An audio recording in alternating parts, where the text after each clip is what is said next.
Hi guys. So today's video is about relationships. I never thought कि मैं इस topic के ऊपर कभी कुछ बोलूँगा, बट देन रिसेंट पास्ट में एक वीडियो बड़ा वायरल हो रहा है and which is about if they can't respect you they don't deserve you. और उसमें कुछ ग्राफिक्स डाले हुए हैं कुछ बी ग्रेड मूवीज़ के, जहाँ पे लड़का लड़की को मार रहा है और कुछ वायलेंस हो रहा है कपल्स के बीच में आपस में। अब ये देख के ना मेरे माइंड में कुछ चीज़ें आई जो शायद आप लोग जो देखोगे इस वीडियो को कुछ हेल्प कर सकें। तो पहला तो अपनी इज्जत अपने हाथ में होती है दोस्त, और दूसरी बात यह कि ताली कभी एक हाथ से बचती नहीं है।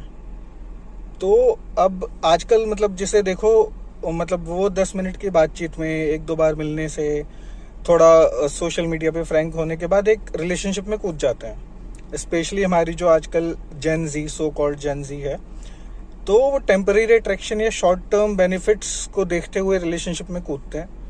And again it's not about everyone, it is limited to a few जो ऐसा करते हैं। आई एम नॉट ब्लेमिंग और आई एम नॉट सेइंग कि सब ऐसा करते हैं, बट देन जो ये इमोशंस होते हैं हमारे पहले कंट्रोल से बाहर होते हैं हमारी जेन जी के। तो पहले तो बिना आगे का सोचे समझे एक रिलेशनशिप में कूद जाते हैं, जिससे लॉन्ग टर्म का देख नहीं पाते। फिर कुछ महीनों के बाद जैसे सिचुएशंस चेंज होती हैं, जो सिचुएशनशिप चल रही है आजकल, जॉब चेंज हुई, कोई ये किसी दूसरी सिटी में मूव कर गया, वहाँ पे या फिर फॉर एग्जांपल उस रिलेशनशिप पे कोई लड़की है, उसके लिए फैमिली ने रिश्ता देखना शुरू कर दिया। जैसे ही ऐसा कुछ होता है तो उस वक्त ना रिलेशनशिप की शुरुआत में जो बहुत बड़ी बड़ी बातें की जाती हैं, खासकर जो सबसे ज़्यादा बोले जाने वाला झूठ है कि मैं तुम्हें कभी नहीं छोड़ूंगा या मैं तुम्हें कभी नहीं छोड़ूंगी, ये सबसे बड़ा झूठ है जो बोला जाता है।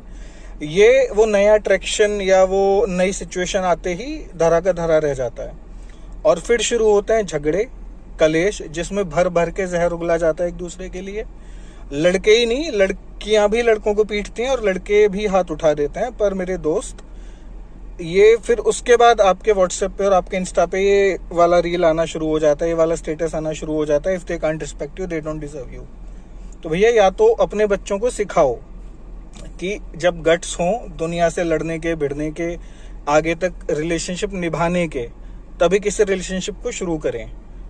Being a father of a daughter, I understand this well कि what is respecting a female और अ विमेन, बट देन अगर आप बिना सोचे समझे किसी रिलेशनशिप में कूद रहे हो और उसको निभा नहीं पा रहे हो, तो कोई मतलब नहीं है किसी की लाइफ से खेलने का, खासकर अगर मैं बोलूं बॉयज के साथ, क्योंकि आप तो शादी करके एक आइडियल बहू, एक आइडियल बेटी बन जाओगे, ठीक है, पर एक जो था जिस